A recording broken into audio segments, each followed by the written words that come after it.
अस्सलाम वालेकुम फ्रेंड्स, मैं हूँ आपका होस्ट एक और आप देख रहे हैं सीखो और घुमाओ। गेम ऐप का पार्ट नंबर 12 करेंगे। पार्ट नंबर 12 में आप गेम देखें। आपको सारी वीडियोस पहले वाली पता है, आपने देखी हुई है, लिंक डिस्क्रिप्शन में आप देख सकते हैं।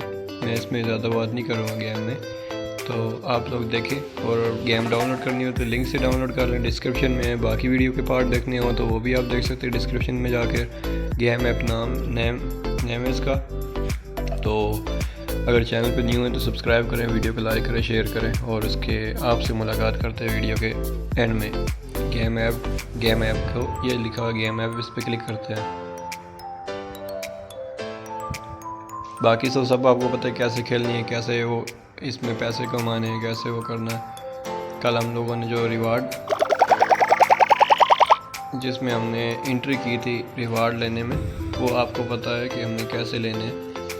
नीचे प्राइस लिखा है, इस पर क्लिक करते हैं। प्राइस तक मैं बात करता हूँ कि कुछ क्लेम हुआ। वो 1000 जो था, हमने 1000 वाले में एंट्री ली थी। इसमें नंबर निकला नहीं निकला, प्राइस बॉन्ड के जैसे इसमें नंबर नहीं निकला, हमेशा नहीं निकलता। ये तो मुझे लगता है कि बकवास है, लेकिन ये है कि टिकट मिल जाते हैं। दूसरा क्लेम था लूडो गेम वाले का, इसका नंबर हमारा एक भी नहीं मिला। इसको भी बैक किया, आज फिर एंट्री ले लेंगे, लेकिन वही है कि बाद में। बाकी ये है कि अभी गेम शुरू करते हैं, स्पिन से शुरू करते हैं। स्पिन से आपसे मुलाकात करते हैं गेम के बाद में।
बड़े प्राइज़ में एंट्री हो गई है हमारी। ये देख लें ऊपर लिखा है you are taking part in the draw. हमारे पास $15,075 जीतने की एक एंट्री मिल गई है। 2 दिन बाद इसका वो होगा, कुरानदाजी होगी। 10,000 तो अगर आपके पास टिकट हो गए तो आपकी एक ऑटोमेटिकली कुछ ना कुछ निकलेगा। एक $1 से लेके 15,000 तक होता है। तो ये बाकी भी सारे आज ले लिए हैं। तो आपसे मुलाकात करेंगे अब नेक्स्ट वीडियो में। पार्ट नंबर 13 में पता लग जाएगा कि हमने क्या जीता क्या नहीं जीता। आपके सामने अभी ऑलमोस्ट $4 हमारे होने वाले हैं। तो आपसे मुलाकात करेंगे नेक्स्ट वीडियो में। चैनल को सब्सक्राइब करें लाजमी और वीडियो को लाइक करें। तब तक दें इजाज़त। अल्लाह हाफ़िज़।